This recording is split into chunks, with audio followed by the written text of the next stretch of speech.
Hello everybody, and in today's video we shall discuss about cloud computing or cloud storage, which is relevant for data science especially, and we shall be discussing various service providers. So let's get started.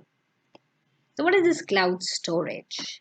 So by the name it suggests that you can store your data virtually over the internet, and this is being managed, and this service is provided by cloud computing providers like Amazon, Google, or Azure of Microsoft. So what do they do? They provide you affordable storage space. Okay. And these service providers, what do? They manage and operate these data storage as a service.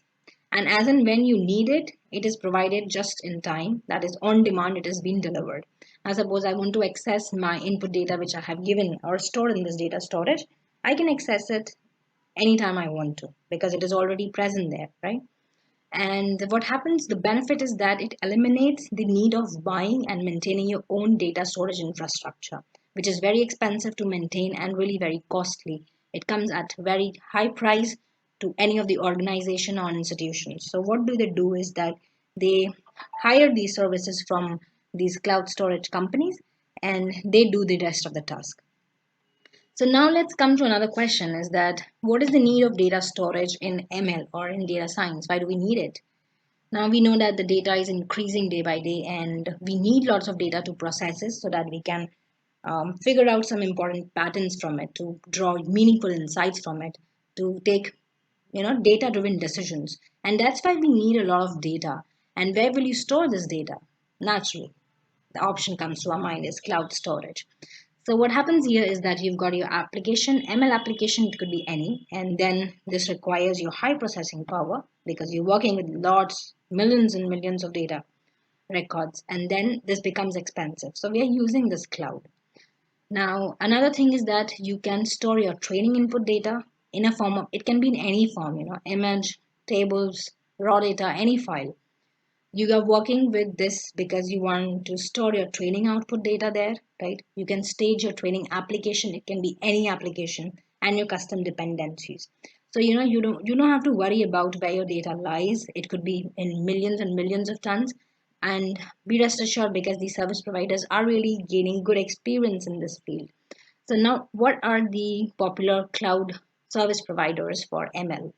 So we see that the Amazon is really capturing 33% of the market share in providing these web services, cloud storage computing services, followed by Azure, which is of Microsoft, 18%, and then it is Google Cloud, which is 9%. So these figures can likely be changed because of the competition in the market. But as of now, quarter 2 2020, it is Amazon which is leading the market, and in 6 years it has been on top. So sensing this, that Amazon is really important, I have taken Amazon, and I have dwelled a little deeper into what is this Amazon AWS and how can we really use it for our jobs. How can we learn from this AWS, and how can this help us in our data science career?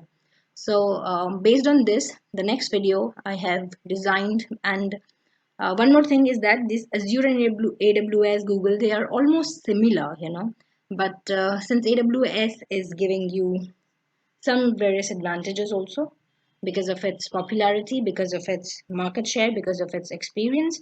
So we go ahead with this AWS, and it shows that many of the companies are also availing these services. So now if you have this AWS, you have an edge. So keeping these things in mind, and this next video will be particularly relevant for people who are into big data or who want to make a career in cloud services. So we'll be discussing this AWS certification, its various job perspective, the career path, benefits, what salary do you get, its scope in India, and much more in the next video.